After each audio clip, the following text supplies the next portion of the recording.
Okay, सो आज का जो हमारा लेक्चर है बहुत ही इंपॉर्टेंट है उन बच्चों के लिए जो कि नवंबर या दिसंबर में अपने सीएस फाउंडेशन या फिर सी फाउंडेशन के लिए अपीयर करने वाले हैं।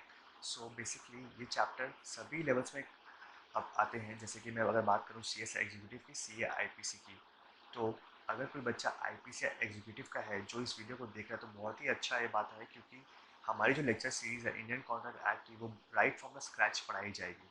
सो आज हम पढ़ेंगे कि इंडियन कॉन्ट्रैक्ट एक्ट का बैकग्राउंड क्या था और उसकी इंट्रोडक्शन पढ़ेंगे।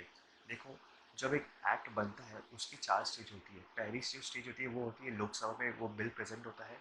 सेकेंड, वो बिल राज्यसभा में आता है। थर्ड, राज्यसभा से वो बिल जाता है प्रेसिडेंट के पास अप्रूव होने के लिए। जब प्रेसिडेंट उसे साइन कर देता है वो बिल को हम ऑफिशियल गैजेट में इशू कर देते हैं और वो एक्ट बन जाता है। तो 4 स्टेज क्या क्या हुए? पहला लोकसभा में प्रेजेंट होना, वहाँ से पास होकर जाना राज्यसभा में, वहाँ से फिर जाना प्रेसिडेंट के पास। प्रेसिडेंट क्या करता है, उसे अप्रूव करता है, साइन करता है और फिर उसे वो इशू करता है ऑफिशियल गैजेट में। ऑफिशियल गैजेट ये है एक न्यूज़पेपर है, समझ लो इंडिया का न्यूज़पेपर है, नेशनल न्यूज़पेपर है, जहाँ पे वो एक्ट पास होता है। सो जिस दिन प्रेसिडेंट ने साइन किया और जिस दिन एक्ट आया, दोनों के नाम अलग अलग होते हैं। जिस दिन प्रेसिडेंट ने साइन किया उसे हम कहते हैं इनैक्टमेंट डेट, एंड जिस दिन वो बिल ऑफिशियल गैजेट में पास हुआ उसे हम कहते हैं एक्ट केम इनटू फोर्स। हमारे केस में इंडियन कॉन्ट्रैक्ट एक्ट का इनैक्टमेंट डेट था 25 अप्रैल 1872, and act came into force था 1 सितंबर 1872। इसका मतलब कि 25 अप्रैल 1872 को प्रेसिडेंट ने उसे साइन किया था। उसके बाद 1 सितंबर 1872 को एक्ट था जो पास हुआ था। Okay, so it was very clear. अब हम पढ़ेंगे कि एक्ट की एप्लीकेबिलिटी कहाँ पे है, ये एक्ट कहाँ का एप्लीकेबल होता है और कहाँ नहीं। देखो, ये जो एक्ट है वो हर जगह एप्लीकेबल है इंडिया में एक्सेप्ट जम्मू एंड कश्मीर। अगर आप कुछ भी काम इस एक्ट से रिलेटेड करते हैं जम्मू एंड कश्मीर में तो आपको ये एक्ट कवर नहीं करेगा। ठीक है, अब हम आते हैं कि ये एक्ट कौन से प्रिंसिपल पे बेस्ड है, इंग्लिश कॉमन लॉ या फिर सिविल लॉ में।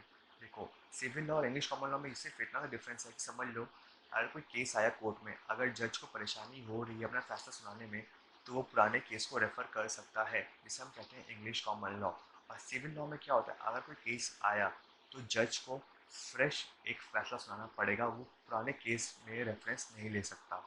तो इसे हम कहते हैं सिविल लॉ।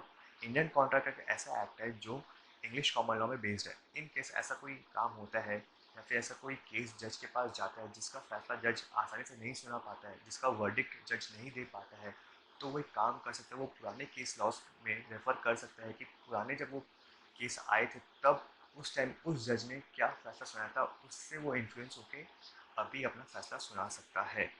तो ये बहुत ही क्लियर था। हमने क्या क्या कवर किया अभी तक, ये है कि एक्ट कैसे बनता है, इनैक्टमेंट डेट और एक्ट केम इनटू फोर्स के बीच में डिफरेंस क्या होता है। इनैक्टमेंट डेट वो होता है जिस दिन प्रेसिडेंट साइन करता है, एक्ट केम इनटू फोर्स वो होता है जिस दिन ऑफिशियल गैजेट में वो एक्ट आता है।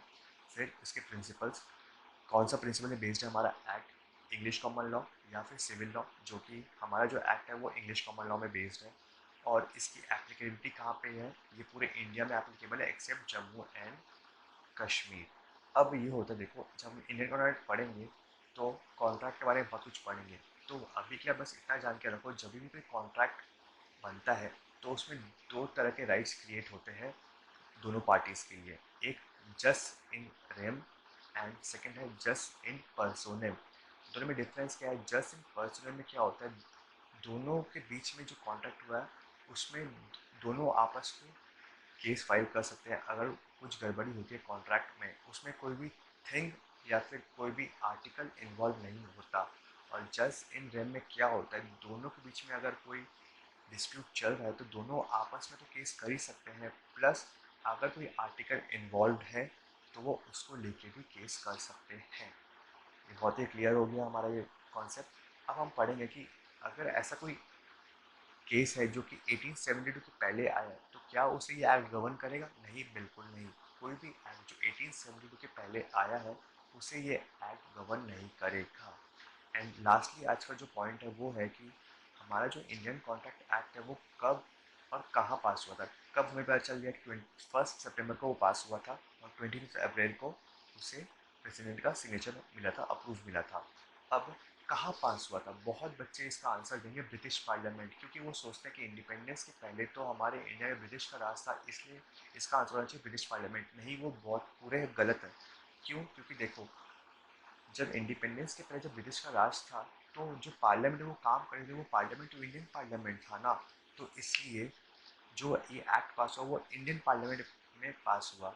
चाहे उसे कंट्रोल ब्रिटिश करते थे, बट जो पार्लियामेंट था वो था Indian parliament. So it's very clear कि हमारा जो एक्ट है वो इंडियन पार्लियामेंट में पास हुआ था। तो आज का जो लेक्चर है पूरा रिकैप करते हैं। आज हमने क्या पढ़ा? पहला कि एक्ट कहाँ एप्लीकेबल है। यस, पूरे इंडिया में एप्लीकेबल है, बट जम्मू एंड कश्मीर में एप्लीकेबल नहीं है। सेकंड, कौन से प्रिंसिपल में बेस्ड है? इंग्लिश कॉमन प्रिंसिपल में बेस्ड है, जहाँ पुराने केस को हम रेफरेंस लेके अभी वाले केस को मॉडिफाई कर सकते हैं या फिर उसका कोई नया फैसला सुना सकते हैं। ठीक है। थर्ड कि एक्ट कब पास हुआ था और कब इनैक्ट हुआ था। इनैक्ट हुआ था 25 अप्रैल को एंड पास हुआ था 1 सितंबर को। कॉन्ट्रैक्ट जब करेंगे तो दो राइट्स डेवलप होती है, एक है jus in rem, jus in personam. Jus in personam में no things involve, jus in rem में थिंग्स इन्वॉल्व।